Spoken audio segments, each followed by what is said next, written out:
If you want to get better FC26, you can come to my Patreon series. You've got 20% discount for this Black Friday. You can join my FC school. Just enter code Friday at the checkout for 20% off if you want to get better FC26. The most in-depth tutorials out there in the community for all levels, whether you're elite player, pro player, or even in Division 10. Now, let's go over to the weekly tactics. As I mentioned to you, I know most of you have been following. I know some people don't follow those videos on a weekly basis, but I wanted to create some new systems, different systems for you to try every single week. If you want to go ahead and try to use the 5-4-1 and sweat like you want to win the World Cup, then go ahead and check last week's video. But I wanted to go over a new setup that I wanted to introduce. One of 4-4-2s, one that I'm actually playing.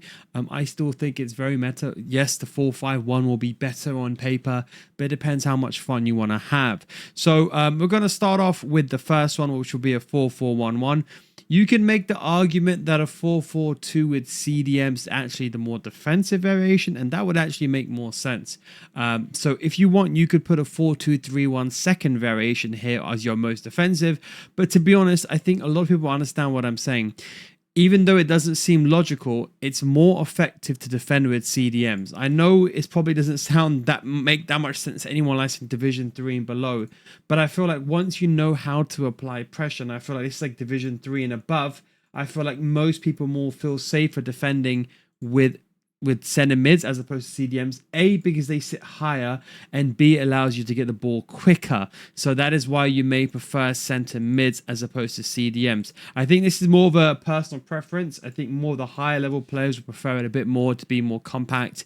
But then also the downside is you need to pull back your center mids because you don't have CDMs. So yes, you can make the argument the 4-4-2 second variation would be good here, but I'm using the 4-4-1 here. I'm still using counter, and the defensive approach I go with 45. That is just for my defensive formations or my ultra defensive formation. Otherwise, normally I'm on 60. And these are the roles. So advanced for the striker. The cam is on the playmaker. You can also use shadow strike here if you want to make it more attacking. And the left mid and right mid inside forward. I still think 4-4-1-1 is probably still one of the best formations inside the game. A lot of it down to personal preference as well. But I still think it's up there. I think the most casual players prefer this over the 4-5-1. Just because at least you have that central cam. That central cam just being a bit more forward gives you a lot more attacking options. If you really wanted to, you want to make this a bit defensive, you could technically consider, don't use shadow striker, but you could technically do playmaker and put this player on build up so they sit a bit deeper for the counter attacks. But I would just leave them on balanced. I have one player on holding, one player on box to box. You can feel free to use two deep line playmaker defense. As I've always said, I prefer holding just for their attacking stance, and left back and right back on defend. So that would be my defensive 4-4-1-1. And similar to the 4-4-1-1, keeping in a 4-4-2 shape, the only difference is that now you have two strikers. I think that is one of the biggest caveats with using a formation like this is you have one striker. Although maybe on a pro level, pro versus pro, you can use some player locks or some really nice plays. But I think for the average player just playing this game, when someone is really camping and parking the bus, it's really hard to get through with just one striker. So having two strikers can really, really help you. So I think that's something just important to bear in mind when you are considering using a formation like this, knowing when to change. So we've got the 4-4-2 here, one advanced forward, one poacher, one deep line playmaker, one on box crasher. You can use two on deep line playmakers here. Basically just a very basic 4-4-2, similar to what we made yesterday, counter and balanced on 60. So technically speaking, this would in theory sometimes be a bit more defensive, but because you have that cam, it just makes you structurally more defensive. So although this has CDMs, it will be debatable. So if you're watching this video and you're not too sure, you might have to give these both a go. If you like the CDMs better, then I would urge you to use a 4-2-3-1 second variation. That's the whole point of these tactics videos, guys. Adjust it for your own playstyle. Even if you're trying a new tactic out like mine, take what I'm saying and copy them, but make the changes yourself. Don't just copy it word for word, because what I like, you have to remember, always make the adjustments for you. So that would be my 4-4-2 holding, and then it will be my 4-1-2-1-2 wide. Now, I explained this a few times. This, in my opinion, is my favorite formation inside the game. I just got to make the change gear or she comes off, but this is definitely my favorite formation inside the game. I think out of all formations, this is the one that I generally enjoy playing the most. Like, let's say you're 14-1 player or you're 13-2 player, you might get 12-3. Or let's say you're 9 and let's say you get 9 wins in a weekend league. Yeah, 9-6. Maybe you get 8 wins. But I would strongly say if you want enjoyment in the game, this is the one to go to. This is a very attacking formation. This is basically like a 4-4-2, but instead of 2 CDMs, you have 2 strikers. So this one we have, so understand the progression. This one we have 1 striker. This one we have 2 strikers. This one we have 2 strikers and a cam. So we're adding incrementally an attacker as we go up in the attacking formation. I use this a lot of the time. This is honestly my favorite formation inside the game right now, honestly. Yes, I could get better results with a normal 4-4-2, a 4-2-3-1 second variation, a 4-5-1, any of those mechanics, but it's not necessarily fun. I think if you're not going to use it as a pure, I need to just win the game, then this is a very good formation to play the game with, and you can rotate around. Otherwise, exclusively use this for attacking formation. I will tell you this is the best attacking formation inside the game right now with maintaining a back 4. Okay, I think there's no other better 4 defender formation that has these players in the attack. I mentioned like a 4-2-2, you can say something like that if you want to, but this is the way to go. This is the 4-1-2-1-2 wide. Unlike the 4-1-2-1-2 narrow, at least you can defend that stable state. But that's it. Inside forward, shadow striker.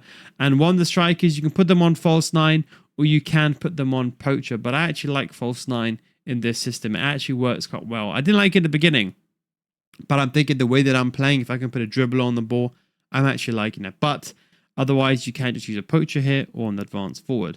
So that would be, remember, don't forget the codes always there. You can just copy the videos as well. Even though it's faster to enter it yourself, if you want to copy the codes, be my guest.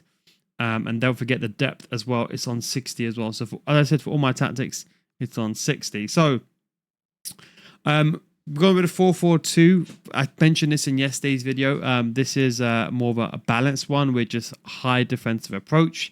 We've got one on playmaker, one on box to box. The reason why I will consider this was more attacking balance, should I say. It's more of like a pressing tactic. So let's say I need to get the ball back. Let's say my opponent is wasting time. Or let's say I'm 2-0 down and I don't need that cam. This is definitely the formation I would use. So this is more reserved for, okay, I need to apply pressure. Or sometimes I may start this game on. If you're playing like your first Foot Champions games, this is why people say sometimes, why does one formation work and why does it stop working after? A formation like this is really good if you're playing against weaker players. But once you play players that are better than you, that's when it gets a bit difficult. So something just to bear in mind. So that's why people always say, oh, how did I start being 5-0? Yes, it's the opponents, but it's also the way that you play as well.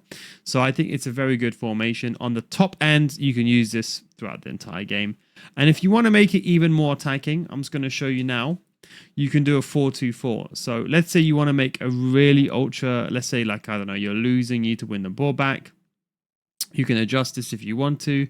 I would just use 93. And then what I do is I always use inside forward. Sometimes I may use winger, but not an attacking formation, like an ultra attacking formation. I'll keep him on that, and I'll use like poacher like this. And then I would have, for example, like this on defend. And for me, I prefer 2 box to boxes because I think sometimes the playmakers, I don't like them getting inside the box. I like me triggering them to go forward. So this is if you want to press the ball. So out of possession, you're basically defending a 4-4-2 and you're attacking a 4-4-2 with these 2 box-to-box players basically going inside the box and also helping you track back. But the key thing is when you get countered, you have 4 defenders. So don't run out with your defenders. As I mentioned, I explained to you why 4-4-2, is so hard to play yesterday's video, but that will be the setup. So you have here, you can use a 4-4-1-1, or you can use a 4-2-3-1 second variation. You just copy one of my old ones or one on my website. That will be just completely up to you. I prefer 4-4-1-1 here, hence why I'm using it, but I got to make sure I have to add that in. Then I'm using the 4-4-2 holding. So I've just slotted this one in. This is the one that I like. Because I've got a box crasher, I will consider it more attacking than this one, because at least I know you can make the argument, okay, this has got center mids, but because box crashers just go in a much more further. I said to you, some of you may prefer CDMs. That's why I'd recommend a 4-2-3-1 here. But this would be maybe my formation. I would probably go into the game with kind of a little bit, maybe like when the game is settling down 1-0 ahead. This is kind of the one that I'll go with. Otherwise, the 4-1-2-1-2 wide is like a very attacking formation. This is one to basically get those goals. Let's say you're losing 2-0. You really can't break down with two strikers, and you definitely can't break down with one striker. You can't do two strikers.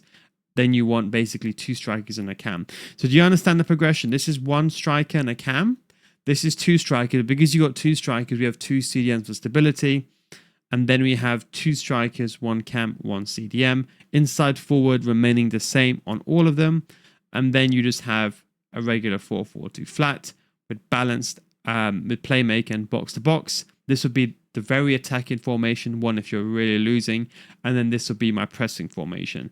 So that is why I don't have a playmaker on this one. When I'm pressing the ball, you have to be careful as well, because sometimes what your opponents do is they wait for your centre mids to commit, and then they get forward up against your back four, and it's then basically a 4-on-4. So make sure very wary. As I said, look, this is going to be a hard setup to play. I think this is definitely one of those ones where, like, you know, team choice is important. Now, I'm using this on my RTG. This account is getting changed. I don't actually use this team. I don't even actually play on this account anymore. I got to start. Actually, got to do these evolutions. But this is just my Evo account. But the most important thing is you need pacey players here. I've got Gayoro. You need players that got good sprint speed in both of these positions. Left mid, right mid, good pace, and then the two strikers. This is just based on my RTG Evo squad per se. So like I've got a lot of these Evos that I've done, like Onana's actually my main goalkeeper, but I was just Evoing Pope and getting him done. But I got these really nice evolutions as well. I got Morgan as a future evolution.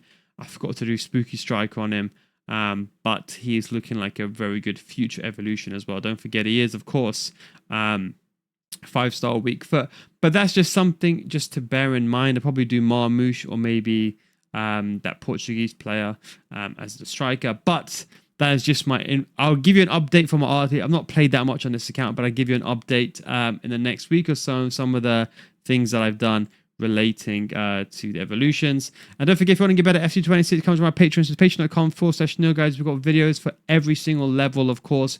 We've got all the meta mechanics. Let's say, so actually, you can just go to the specific section. So let's say you want to see real life gameplay examples and how they convert into FC. You want to play real football, none that BS, then this is the way to go. We've got squad builders. We've got timeless fundamentals. Maybe you're new to the game and you want to get into the grips. Or let's say, for example, like, you know what, Neil? I just want to abuse the meta. I know you don't like it, but I want to abuse the meta. We've created a new one this year, a new collection of the meta mechanics. Full videos showing you both the theory and the gameplay, showing you how to do those stuffs. And of course, we have pro gameplay analysis. Let's say, for example, like, you know what? I want to see how the top tier players play. I want to see how they move the ball. We've also got pro gameplay analysis, a full half, a 40-minute documentary. I think these videos probably get too long, where we go over and we analyze exactly what they do, every single step, what they're trying to do, why they do certain actions, and maybe perhaps what you're doing wrong that you can improve. Don't forget, enter the code Friday for 20% off for Black Friday discount. Links down below in the description. Thanks for watching. Take it easy, and I'll catch you next time. Peace.